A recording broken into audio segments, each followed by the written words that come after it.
চোখের জলে বৌদিদির গলা আড়ষ্ট হয়ে গেল। আমি কিছু বললাম না। বলবো কি? একটু পরে বৌদিদি নিজেকে একটু সামলে নিয়ে জল ভরা চোখ দুটি তুলে আমার মুখের দিকে চাইলেন। কি সুন্দর তাকে দেখাচ্ছিল। কালো চোখ দুটি ছলছল করছে, টানা ভুরু যেন আরও নেমে এসেছে, চিবুকের ভাঁজটি আরো পরিস্ফুট, যেন কোনো নিপুণ প্রতিমাকারক সরু বাঁশের চেঁচারি দিয়ে কেটে তৈরি করেছে। পথের পাশেই প্রথম ফাল্গুনের মুগ্ধ আকাশের তলায় আঁকুর ফুলের একটা ঝোপে কাঁটাওয়ালা ডালগুলিতে খোলো খোলো সাদা ফুল ফুটেছিল। ধূমপান, মদ্যপান, তামাক সেবন স্বাস্থ্যের পক্ষে ক্ষতিকর।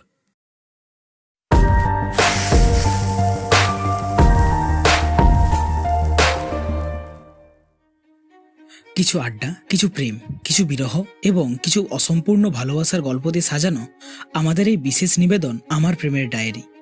আজকে আপনার জন্য বিভূতিভূষণ বন্দ্যোপাধ্যায়ের লেখা উপেক্ষিতা। বিভূতিভূষণ বন্দ্যোপাধ্যায় জন্মগ্রহণ করেছিলেন 12ই সেপ্টেম্বর 1894 খ্রিস্টাব্দে। তিনি বাংলা সাহিত্যের এক উজ্জ্বল নক্ষত্র। বহু ছোট গল্প ও ছোটদের জন্য অনেক উপন্যাস লিখে গেছেন। তার মধ্যে পথের পাঁচালী ও অপরাজিতা সবচেয়ে জনপ্রিয়। অন্যান্য উপন্যাসের মধ্যে আরণ্যক, চাঁদের পাহাড় ও অশনি সংকেত বিশেষভাবে উল্লেখযোগ্য। উপন্যাসের পাশাপাশি তিনি প্রায় 20টি গল্পগ্রন্থ ও কয়েকটি কিশোর পাঠ্য উপন্যাস, সাথে ভ্রমণ কাহিনী ও দিনলিপি রচনা করেছেন। গল্পের প্রধান চরিত্রে লেখক ও বৌদিদি। তাহলে শুরু করা যাক। পথে যেতে যেতেই তার সঙ্গে আমার পরিচয়। সে বোধহয় বাংলা 2 কি 3 সালের কথা। নতুন কলেজ থেকে বার হয়েছি এমন সময় বাবা মারা গেলেন। সংসারের অবস্থা ভালো ছিল না। স্কুল মাস্টারি নিয়ে গেলুম হুগলি জেলার একটা পাড়া গাঁয়ে। গ্রামটির অবস্থা একসময় খুব ভালো থাকলেও আমি যখন গেলুম তখন তার অবস্থা খুব শোচনীয়। খুব বড় গ্রাম, অনেকগুলি পাড়া। গ্রামের এক প্রান্ত থেকে আর এক প্রান্ত বোধহয় 1 ক্রোশেরও ওপর। প্রাচীন আম কাঁঠালের বনে সমস্ত গ্রামটি অন্ধকার। আমি ও গ্রামে থাকতাম না। গ্রাম থেকে প্রায় 1 মাইল দূরে সে গ্রামের রেল স্টেশন। স্টেশন মাস্টারের একটি ছেলে পড়ানোর ভার নিয়ে সেই রেলের পিডব্লিউডির একটি পরিত্যক্ত বাংলোয় থাকতাম। চারিদিকে নির্জন মাঠ, মাঝে মাঝে তালবাগান। স্কুলটি ছিল গ্রামেরও প্রান্তে। মাঠের মধ্যে নেমে হেঁটে যেতুম প্রায় 1 ক্রোশ। একদিন বর্ষাকাল, বেলা 10টা প্রায় বাজে। স্কুলে যাচ্ছি। সোজা রাস্তা দিয়ে না গিয়ে একটু শীঘ্র যাওয়ার জন্য পাড়ার ভেতর দিয়ে একটা রাস্তা নেমে গিয়েছে, সেইটা দিয়ে যাচ্ছি। সমস্ত পথটা বড় বড় আম কাঁঠালের ছায়ায় ভরা। একটু আগে খুব এক পশলা বৃষ্টি হয়ে গিয়েছিল। আকাশ মেঘে আচ্ছন্ন ছিল। গাছের ডাল থেকে টুপটুপ করে বৃষ্টির জল ঝরে পড়ছিল। একটা জীর্ণ ভাঙা খাটওয়ালা প্রাচীন পুকুরের ধার দিয়ে রাস্তাটি। সেই রাস্তা বেয়ে যাচ্ছি, সেই সময় কে একটি স্ত্রীলোক, খুব টকটকে রংটা, হাতে বালা অনন্ত, পরনে চওড়া লালপাড় শাড়ি, বয়স 24-25 হবে, পাশের একটা সরু রাস্তা দিয়ে ঘোড়া নিয়ে উঠলেন আমার সামনের রাস্তায়। বোধহয় পুকুরে যাচ্ছিলেন জল আনবার জন্যে। আমায় দেখে ঘোমটা টেনে পথের পাশে দাঁড়ালেন। আমি পাশ কাটিয়ে জোরে চলে গেলুম। আমার এখন স্বীকার করতে লজ্জা হয়, কিন্তু তখন আমি ইউনিভার্সিটির সদ্য প্রস্তুত গ্র্যাজুয়েট, বয়স হবে 20, অবিবাহিত। সংস্কৃত কাব্য সাহিত্যের পাতায় পাতায় যেসব তরলিকা, মঞ্জুলিকা, বাসন্তী, উজ্জয়িনী বাসিনী, অগুড় বাসমোদিত কেশা তরুণী অভিসারিকার দল, তারা আর তাদের সঙ্গে ইংরেজি কাব্যের কত অ্যালথিয়া, কত জেনেভিয়া, থিওসেভিয়া, তাদের নীল নয়ন আর তুষার ধবল কোমল বাহুবল্লী নিয়ে আমার তরুণ মনের মধ্যে রাত দিন একটা সুমিষ্ট কল্পলোকের সৃষ্টি করে রেখেছিল। তাই সেদিন সেই সুশ্রী তরুণী রূপ, তার বালা অনন্ত পড়া অনাবৃত হাত দুটির সুঠাম সৌন্দর্য, আর সকলের ওপর তার পরনের শাড়ি দ্বারা নির্দিষ্ট তার সমস্ত দেহের একটা মহিমান্বিত সীমারেখা আমাকে মুগ্ধ এবং অভিভূত করে ফেললে। আমার মনের ভিতর এক প্রকারের নতুন অনুভূতি। আমার বুকে রক্তের তলে তলে সেদিন একটা নতুন স্পন্দন আমার কাছে বড়রা স্পষ্ট হয়ে উঠল। বিকালবেলা রেল লাইনের ধারে মাঠে গিয়ে চুপ করে বসে রইলুম। তালবাগানের মাথার ওপর সূর্য অস্ত যাচ্ছিল। বেগুনি রঙের মেঘগুলো দেখতে দেখতে ক্রমে ধূসর, পরেই আবার কালো হয়ে উঠতে লাগলো। আকাশের অনেকটা জুড়ে মেঘগুলো দেখতে হয়েছিল যেন একটা আদিম যুগের জগতের উপরিভাগের বিস্তীর্ণ মহাসাগর।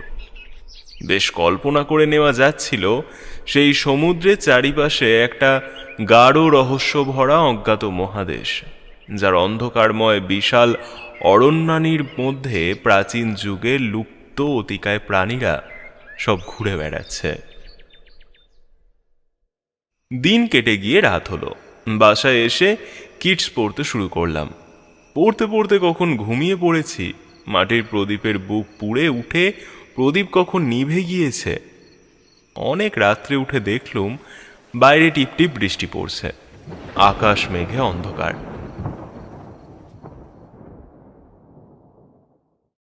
তার পরদিনও পাড়ার ভেতর দিয়ে গেলুম।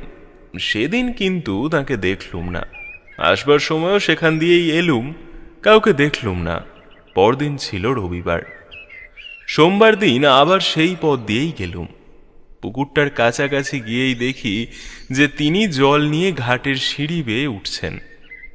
আমায় দেখে ঘোমটা টেনে দিয়ে চুপ করে দাঁড়িয়ে রইলেন। আমার বুকের রক্তটা যেন দুলে উঠল। খুব জোরে হেঁটে বেরিয়ে গেলুম। রাস্তার বাঁকের কাছে গিয়ে ইচ্ছার দমন করতে না পেরে একবার পেছন ফিরে তাকালুম। দেখি তিনি ঘাটের ওপর উঠে ঘোমটা খুলে কৌতূহলী নেত্রে আমার দিকেই চেয়ে রয়েছেন। আমি চাইতেই ঘোমটা আবার টেনে নিলেন। ওপরের পথটা ছেড়েই দিলুম একেবারে। পুকুরের পথ দিয়েই রোজ যাই। দু একদিন পরে আবার একদিন তাকে দেখতে পেলুম। আমার মনে হলো সেদিনও তিনি আমায় একটু আগ্রহের সঙ্গে লক্ষ্য করলেন। এইভাবে 15-20 দিন কেটে গেল। কোনোদিন তাকে দেখতে পাই, কোনোদিন পাই না। আমার কিন্তু বেশ মনে হতে লাগলো তিনি আমার প্রতি দিন দিন আগ্রহান্বিতা হয়ে উঠছেন। আজকাল ততটা স্বভাবে ঘোমটা দেন না।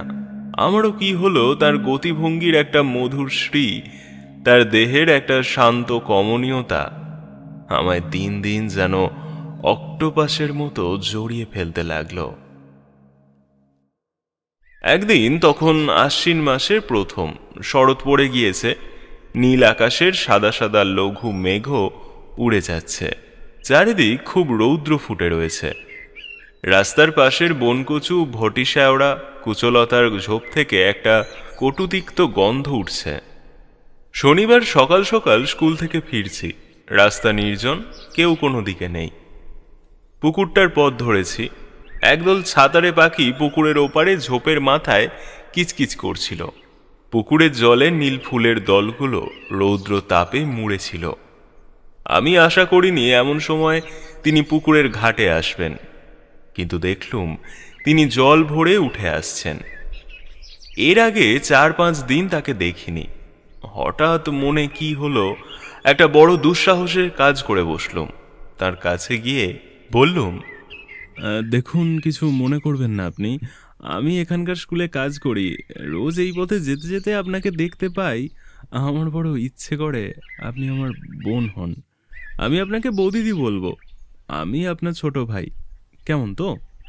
তিনি আমার কথার প্রথম অংশটায় হঠাৎ চমকে উঠে কেমন জড়সড় হয়ে উঠেছিলেন। আমি যুক্ত করে প্রণাম করে বললুম, বৌদিদি, আমার এই ইচ্ছা আপনাকে পূর্ণ করতে হবে। আমাকে ছোট ভাইয়ের অধিকার দিতেই হবে আপনাকে। তিনি ঘোমটা অর্ধেকটা খুলে একটা স্থির শান্ত দৃষ্টিতে আমার দিকে চাইলেন। সুশ্রী মুখ যে আমি কখনো দেখিনি তা নয়, তবুও মনে হলো তার ডাগর কালো চোখ দুটির শান্ত ভাব আর তার ঠোঁটের নিচের একটা বিশেষ ভাঁজ, এই দুটিতে মিলে তার সুন্দর মুখের গড়নে এমন এক বৈচিত্র্য এনেছে যা সচরাচর চোখে পড়ে না। খানিকক্ষণ দুজনেই চুপ করে রইলুম। তারপর তিনি জিজ্ঞাসা করলেন, তোমার বাড়ি কোথায়? আনন্দে সারা গা কেমন শিউরে উঠল। বললুম, কলকাতার কাছে 24 পরগনা জেলায়, এখানে স্টেশনে থাকি। তিনি জিজ্ঞাসা করলেন, তোমার নাম কি? নাম বললুম। তোমার বাড়িতে কে কে আছে? বললুম, এখন বাড়িতে শুধু মা আর 2টি ছোট ছোট ভাই আছে। বাবা এই 2 বছর মারা গিয়েছেন। তিনি একটু যেন আগ্রহের সুরে বললেন, তোমার কোনো বোন নেই?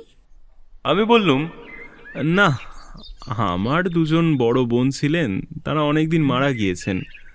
বড়দি যখন মারা যান তখন আমি খুবই ছোট। মেজদি 5-6 বছর বয়সে মারা গিয়েছেন। আমি এই মেজদিকেই জানতুম, তিনি আমায় বড় ভালোবাসতেন। তিনি আমার চেয়েও 6 বছরের বড় ছিলেন। তার দৃষ্টি একটু ব্যথা কাতর হয়ে এলো। জিজ্ঞাসা করলেন, তোমার মেজদি থাকলে এখন তার বয়স কত হতো? বললুম, এই 26 বছর। তিনি একটু মৃদু হাসির সঙ্গে বললেন, তাই বুঝি ভাইটির আমার একজন বোন খুঁজে বেড়ানো হচ্ছে না? মাথা নিচু করে প্রণাম করে তার পায়ের ধুলো নিয়ে বললুম, তাহলে ভাইয়ের অধিকার দিলেন তো আপনি? তিনি শান্ত হাসি মাখা মুখে চুপ করে রইলেন। আমি বললুম, বৌদি, আমি জানতুম আমি পাবো।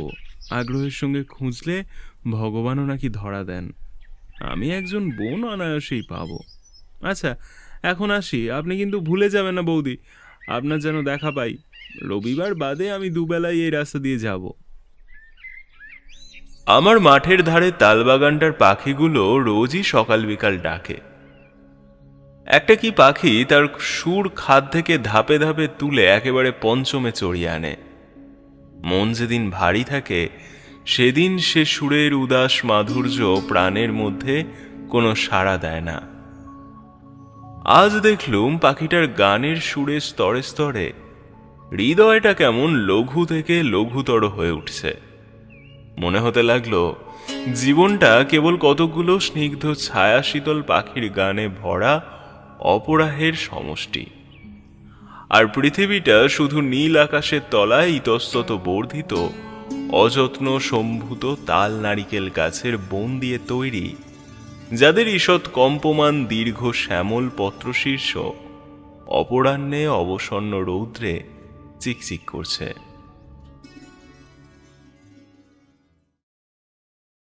তার পরদিন বৌদিদির সঙ্গে দেখা হলো ছুটির পর বিকেলবেলা। বৌদিদি যেন চাপা হাসির সুরে জিজ্ঞাসা করলেন, এই যে বিমলের বুঝি আজ খুব সকাল সকাল স্কুলে যাওয়া হয়েছিল? আমি উত্তর দিলুম, বেশ বৌদি, আমি ওবেলা তো ঠিক সময় গেলুম, আপনি ছিলেন না। এখন দোষটা বুঝি আমার ঘাড়ে চাপানো হচ্ছে না? আর বৌদি, ঘাটে ওবেলা আরো সব মেয়েরা ছিলেন। বৌদিদি হেসে ফেললেন, বললেন, তাই তো, ভাইটির আমার ও বেলা তো বড় বিপদ গিয়েছে। আমার একটু লজ্জা হলো। ভালো করে জবাব দিতে না পেরে বললুম, তা নয় বৌদি, আমি এখানে অপরিচিত, পাড়ার মধ্যে দিয়ে পথ, পাছে কেউ কিছু মনে করে। বৌদিদির চোখের কৌতুক দৃষ্টি তখনও যায়নি। তিনি বললেন, আমি ও বেলা ঘাটেই ছিলাম বিমল। তুমি ওই চটকা গাছের তলায় গিয়ে একবার ঘাটের দিকে চেয়ে দেখলে, কিন্তু আমায় তুমি দেখতে পাওনি। আমি জিজ্ঞাসা করলাম, বৌদি, আপনার বাপের বাড়ি কোথায়? বৌদিদি উত্তর দিলেন, খোলাপোতা চেনো? সেই খোলাপোতায়। আমি ইতস্তত করছি দেখে আমায় আরেকটু বিশদ সংবাদ দিয়ে বললেন, ওই যে খোলাপাতার রাস। বৌদিদির হাসি ভরা দৃষ্টি যেন একটু গর্ব মিশ্রিত হয়ে উঠল। কিন্তু বলা আবশ্যক যে খোলাপাতা বলে কোনো গ্রামের নাম এই আমি প্রথম শুনলাম। অথচ বৌদির বাপের বাড়ি, সেখানে এমন রাস হয়। সেই বিশ্ববিশ্রুত খোলাপাতার ভৌগোলিক অবস্থান সম্বন্ধে আমার অজ্ঞতা পাচ্ছে, তার মনে ব্যথা দেয়। এই ভয়ে বলে ফেললুম, ওহো, সেই খোলাপোতায়। ওটা কোন জেলায় বলো? বৌদিদির কাছ থেকে সাহায্য পাবার প্রত্যাশা করেছিলুম, কিন্তু দেখলুম তিনি সে বিষয়ে নির্বিকার। তার হাসি ভরা সরল মুখখানির দিকে চেয়ে আমার করুণা হলো। এ সমস্ত জটিল ভৌগোলিক তত্ত্বের মীমাংসা নিয়ে তাকে পীড়িত করতে আর আমার মন সরল না। বললুম, আচ্ছা বৌদি, আসি তাহলে।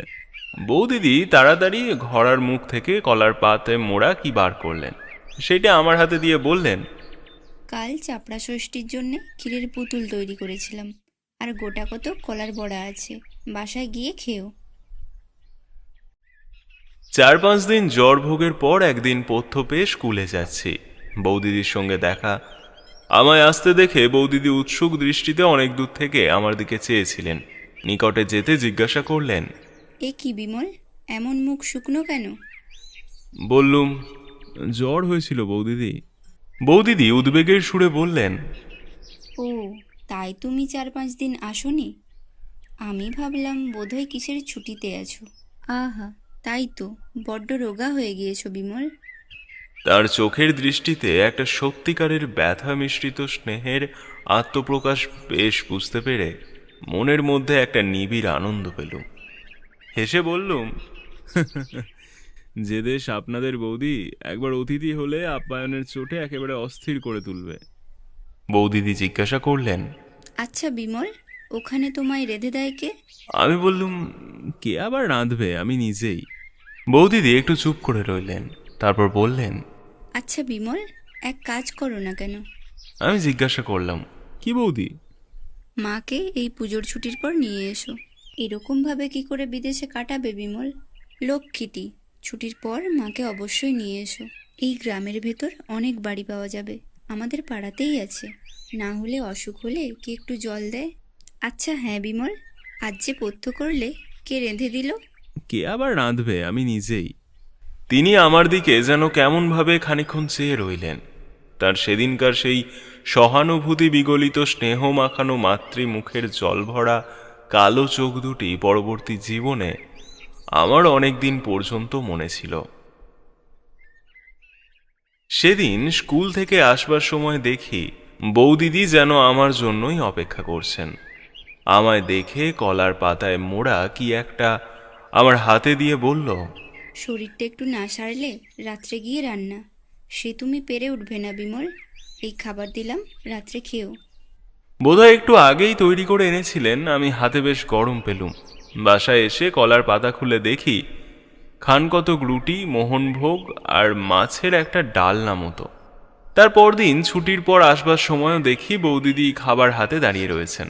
আমার হাতে দিয়ে বললেন, তুমি তোমার ওখানেই দুধ নাও? আমি বললুম, কেন, তাহলে দুধও খানিকটা করে দেন বুঝি। সত্যি বলছি বৌদি, আপনি আমার জন্য অনর্থকে কষ্ট করবেন না, তাহলে এই রাস্তাতে আমি আর আসছি না।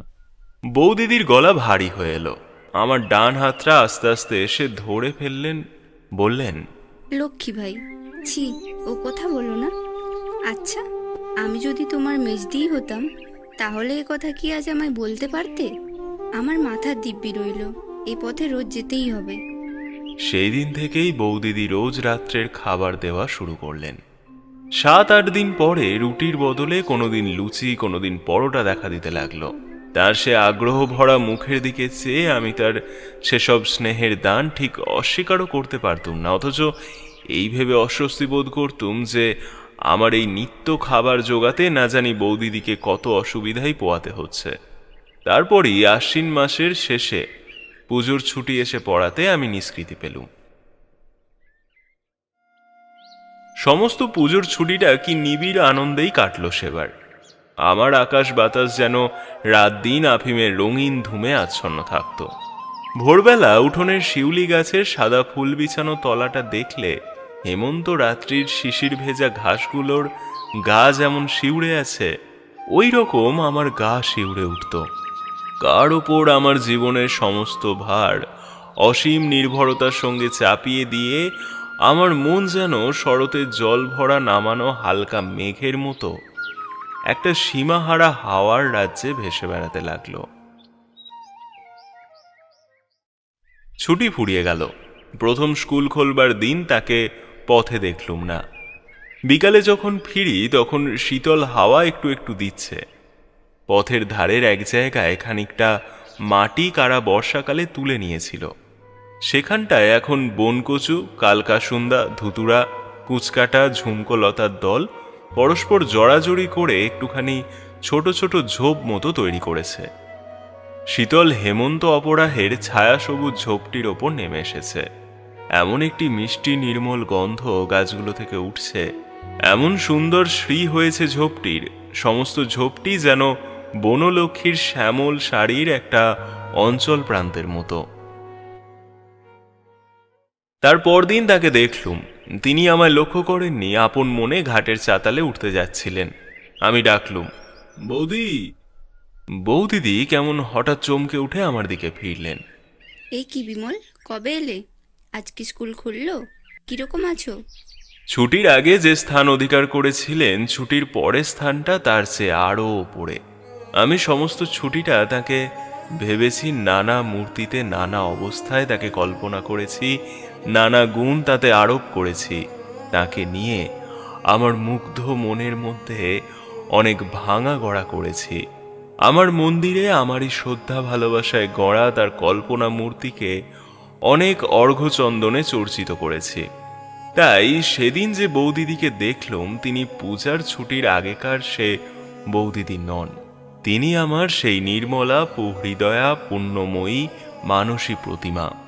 আমার পার্থিব বৌদিদিকে তিনি তার মহিমা খচিত দিব্য বসনের আচ্ছাদনে আবৃত করে রেখেছিলেন। তার স্নেহ করুণার জ্যোতির্বাঙ্গে বৌদিদির রক্ত মাংসের দেহটার একটা আড়াল সৃষ্টি করেছিল। আমার মাথা শ্রদ্ধায় সম্মতে নত হয়ে পড়ল। আমি তার পায়ের ধুলো নিয়ে প্রণাম করলুম।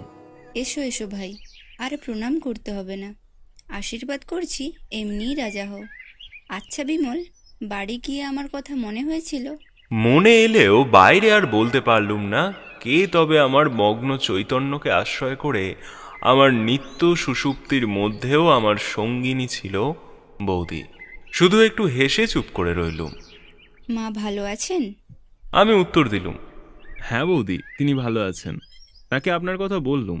বৌদিদি আগ্রহের সুরে বললেন, তিনি কি বললেন?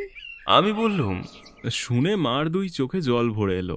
বললেন, একবার দেখাবি তাকে বিমল, আমার নলিনীর শোক বোধ হয় তাকে দেখলে অনেকটা নিবারণ হয়। বৌদিদিরও দেখলুম দুই চোখ ছলছল করে এলো। আমায় বললেন, তা হ্যাঁ বিমল, তা মাকে এই মাসে নিয়ে এলে না কেন? আমি বললুম, সে এখন হয় না বৌদি।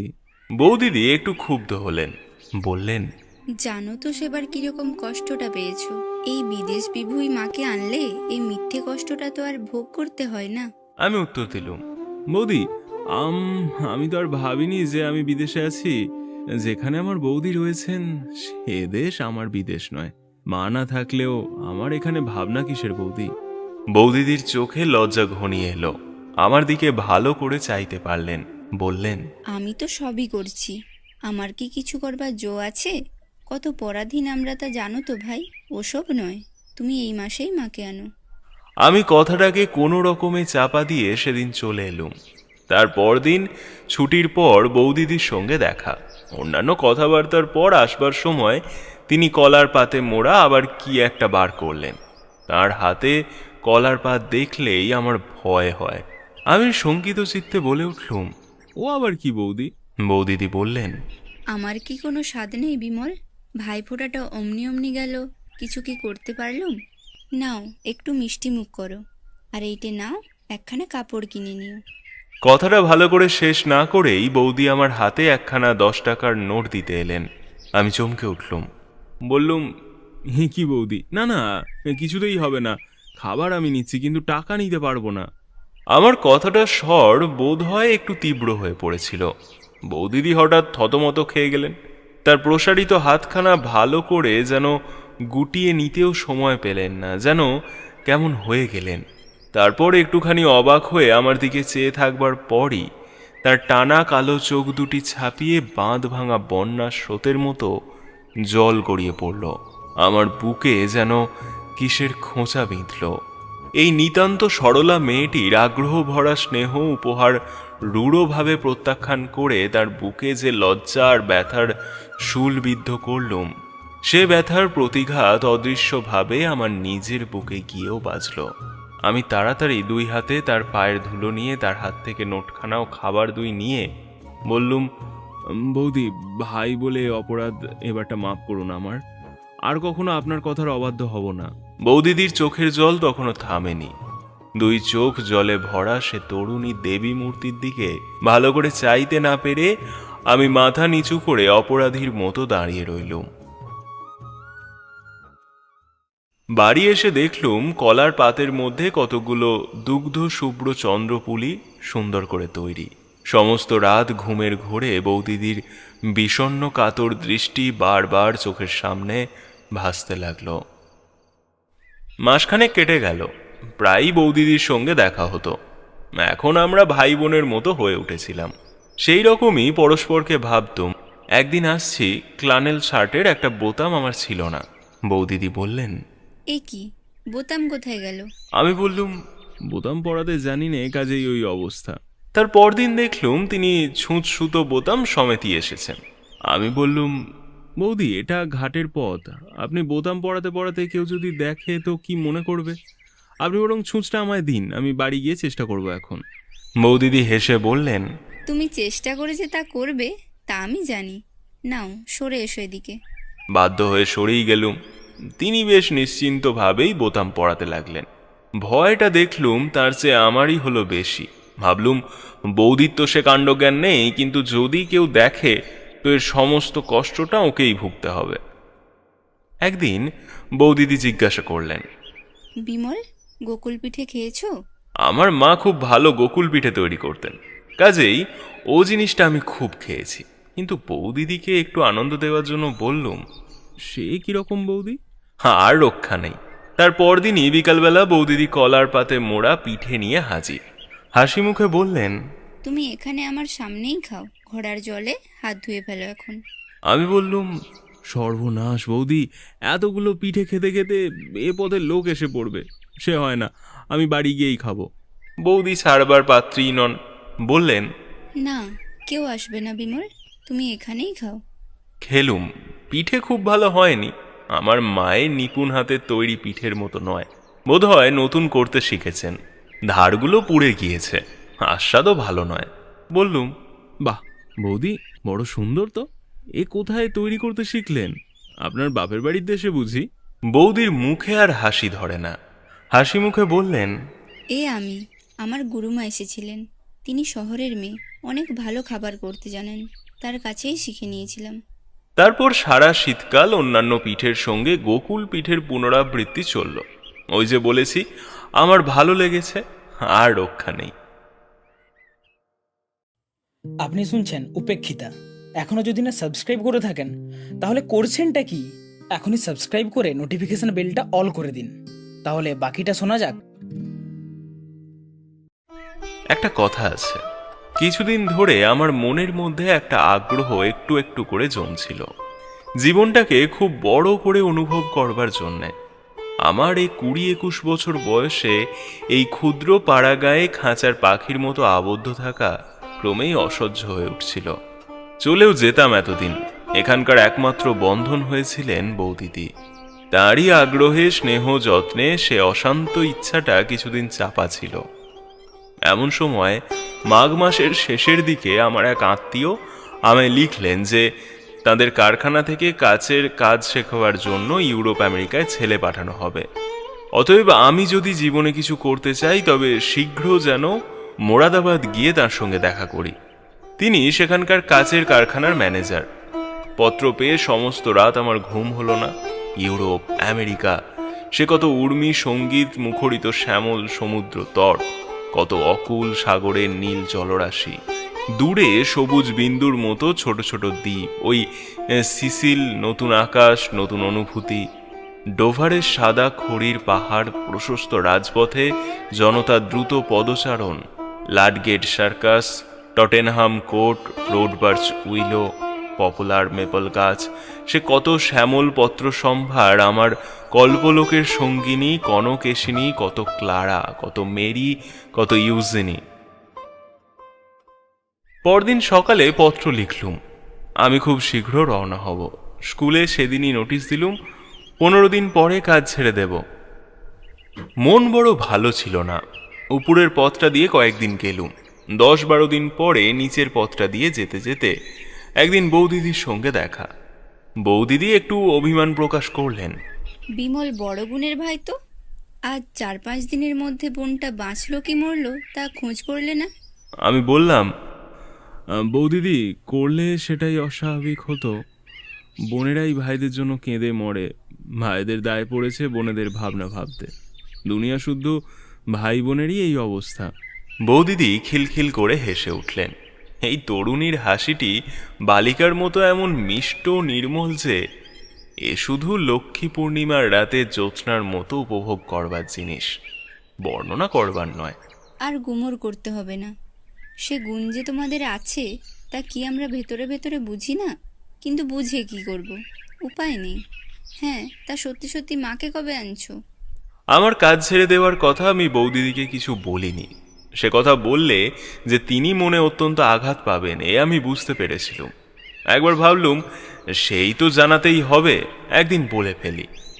কিন্তু অমন সরল হাসি ভরা মুখ, অমন নিশ্চিন্ত শান্তির ভাব বলতে বড় বাধল। মনে মনে বললুম, তোমরা কেবল বুঝি স্নেহ ঢেলে দিতেই জানো। তোমাদের স্নেহপাত্রদের বিদায়ের বাজনা যে বেজে উঠেছে, এ সম্বন্ধে এরকম অজ্ঞান কেন? জিজ্ঞাসা করলুম, বৌদি একটা কথা বলি, আপনি আমায় এই অল্প দিনে এত ভালোবাসলেন কি করে? আচ্ছা, আপনারা কি ভালোবাসার পাত্রপাত্রীও দেখেন না? আমি কে বৌদি যে আমার জন্য এত করেন? বৌদিদির মুখ গম্ভীর হয়ে এলো। তার ওই এক বড় আশ্চর্য ছিল, মুখ গম্ভীর হলে প্রায় চোখে জল আসবে, জল কেটে গেলে তো আবার হাসি ফুটবে, শরতের আকাশে রোদ বৃষ্টি খেলার মতো। এতদিন তোমায় বলিনি বিমল, আজ 5 বছর হলো আমারও ছোট ভাই আমার মায়া কাটিয়ে চলে গিয়েছে। তারও নাম ছিল বিমল। থাকলে সে তোমার মতোই হতো একদিন। তুমি এখান দিয়ে যেতে, রোজ তোমাকে দেখতাম। যেদিন তুমি আপনা হতেই দিদি বলে ডাকলে, সেদিন থেকে আজ পর্যন্ত কি যে সুখে আছি তা বলতে পারিনি। তুমি যে বড় বোনের মতো ভালোবাসো, তাতে আমি বিমলের শোক অনেকটা তুলেছি। এই এক ভাই ছিল আমার, তুলসী তলায় রোজ সন্ধ্যাবেলা কত প্রণাম করি। বলি, ঠাকুর, এক বিমলকে তো তুমি পায়ে টেনে নিয়েছো, আর এক বিমলকে যদি দিলে তো এর মঙ্গল করো, একে আমার কাছে রাখো। চোখের জলে বৌদিদির গলা আড়ষ্ট হয়ে গেল। আমি কিছু বললাম না। বলবো কি? একটু পরে বৌদিদি নিজেকে একটু সামলে নিয়ে জল ভরা চোখ দুটি তুলে আমার মুখের দিকে চাইলেন। কি সুন্দর তাকে দেখাচ্ছিল। কালো চোখ দুটি ছলছল করছে, টানা ভুরু যেন আরও নেমে এসেছে, চিবুকের ভাঁজটি আরো পরিস্ফুট, যেন কোনো নিপুণ প্রতিমাকারক সরু বাঁশের চেঁচারি দিয়ে কেটে তৈরি করেছে। পথের পাশেই প্রথম ফাল্গুনের মুগ্ধ আকাশের তলায় আঁকুর ফুলের একটা ঝোপে কাঁটাওয়ালা ডালগুলিতে খোলো খোলো সাদা ফুল ফুটেছিল। মনের ফাঁকে ফাঁকে নেশা জমিয়ে আনে, এমনই তার মিষ্টি গন্ধ। দুজনে অনেকক্ষণ কথা বলতে পারলুম না। সেই জন্যই তো বলছি ভাই, মাকে আনো। আমাদের পাড়ায় চৌধুরীদের বাড়িটা পড়ে আছে, ওরা এখানে থাকে না। খুব ভালো বাড়ি, কোনো অসুবিধা হবে না। তুমি মাকে নিয়ে এসো, ওখানেই থাকো। সে তাদের পত্র লিখলেই তারা রাজি হবেন। বাড়ি তো এমনিই পড়ে আছে। তোমার বোন পরাধীন, কিছু করবার তো ক্ষমতা নেই। তোমার সঙ্গে দেখাশোনা এসব লুকিয়ে, বাড়ির কেউ জানে না। তুমি দুবেলা ঘাটের পথ দিয়ে যেও, দেখেই আমি শান্তি পাবো ভাই। মাকে এ মাসেই আনো। একটু চুপ করে থেকে জিজ্ঞাসা করলুম, বৌদি, আমি এখানে থাকলে কি আপনি খুব সুখী হন? কি বলবো বিমল, মাকে আনলে তোমারও কষ্টটা কম হয়, তা বুঝেও আমার সুখ। আর বেশ দুটি ভাই বোন এক জায়গায় থাকবো, 12 মাস দুবেলা দেখা হবে। কি বলো? আমি বললুম, ভাই যদি কোনো গুরুতর অপরাধ করে আপনার কাছে, তাকে ক্ষমা করতে পারবেন? শোনো কথার ভঙ্গি ভাইটির আমার। আমার কাছে তোমার আবার অপরাধটা কিসের শুনি? আমি জোর করে বললুম, না বৌদি, ধরুন যদি করি তাহলে? বৌদিদি আবার হেসে বললেন, না না, তাহলেও না। ছোট ভাইটির কোনো কিছুতেই অপরাধ নেই আমার কাছে। আমি যে বড় বোন। চোখে জল এসে পড়ল। আড়ষ্ট গলায় বললুম, ঠিক বৌদি, ঠিক। বৌদি অবাক হয়ে গেলেন, বললেন, বিমল, কি হয়েছে ভাই? অমন করছো কেন? মুখ ফিরিয়ে আনতে উদ্যত হলুম। বললুম, কিছু না বৌদি, অমনি বলছি। বৌদিদি বললেন, তবুও ভালো, ভাইটির আমার এখনো ছেলে মানুষই যায়নি। হ্যাঁ, ভালো কথা বিমল, তুমি ভালোবাসো বলে বাগানের কলার কাঁদিটা আজ কাটিয়ে রেখেছি। পাকলে একদিন ভালো করে দেব। এখন তার পরদিনই আমার নোটিশ অনুসারে স্কুলের কাজের শেষ দিন। গিয়ে শুনলাম আমার জায়গায় নতুন লোক নেওয়া ঠিক হয়ে গিয়েছে। স্কুলে সকলের কাছে বিদায় নিয়ে চলে এলুম। শুধু একবার শেষ দেখা করবার জন্যই তার পরদিন পুকুরের ঘাটে ঠিক সময় গেলুম।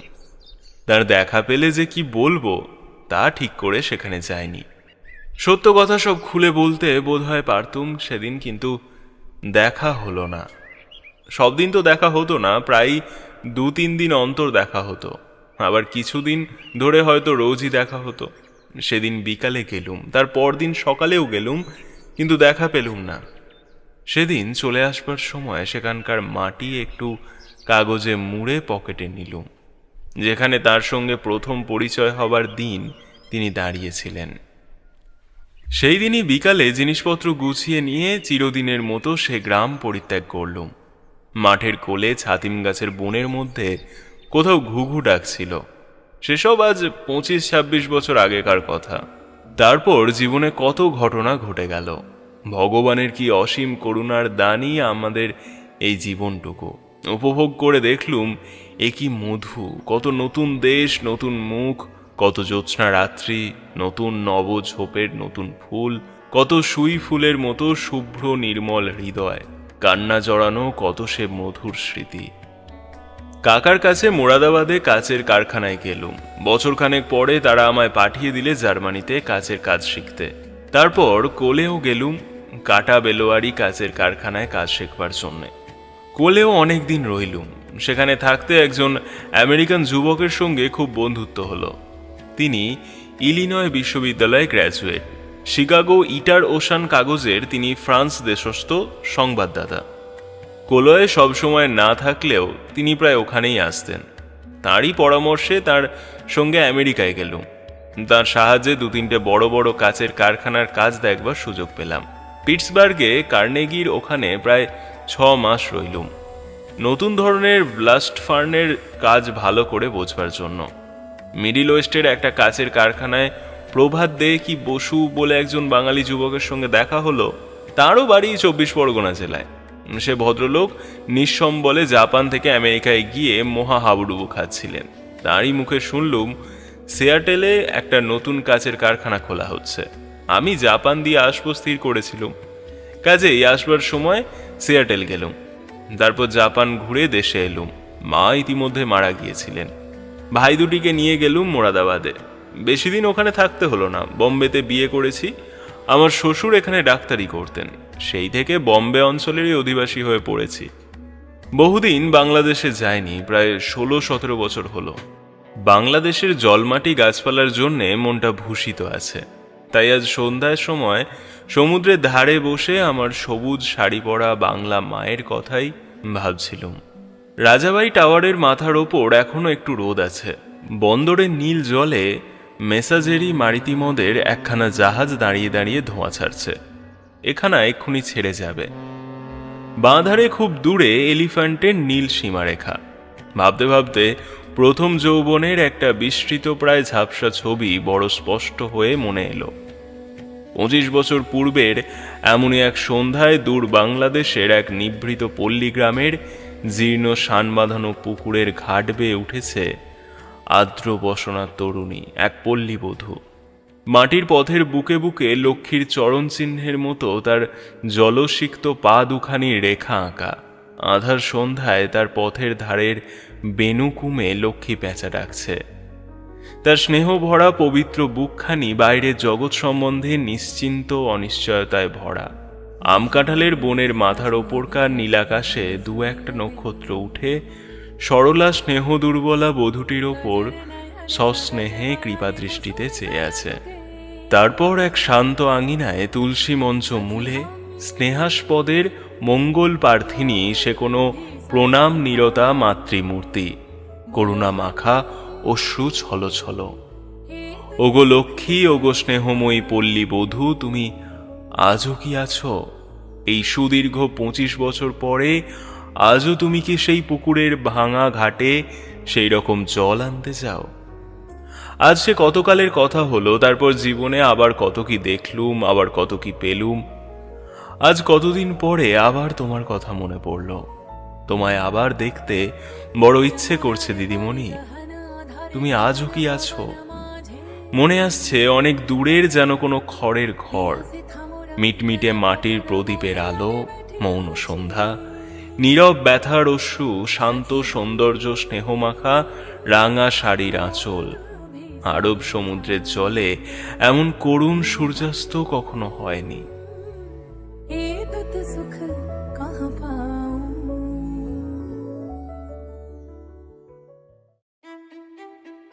আপনি শুনছিলেন উপেক্ষিতা, কলমে বিভূতিভূষণ বন্দ্যোপাধ্যায়, প্রধান চরিত্রে সৌম্যদীপ ও বৃষ্টি, গল্প পাঠে সৌম্যদীপ ও সূত্রধার আমি রাজ, শ্রুতি নির্মাণে অডিও বুক, সমগ্র পরিচালনায় নীল, শব্দগ্রহণ ও স্পেশাল ইফেক্ট বাই রাজ, প্রচ্ছদ অঙ্কনে রাজ। এবং গল্পটা শোনার জন্য আপনাকে অনেক ধন্যবাদ। আবারও কোনো নতুন গল্প নিয়ে হাজির হবে টিম অডিও বুক। ততক্ষণ ভালো থাকুন ও সুস্থ থাকুন। ধন্যবাদ।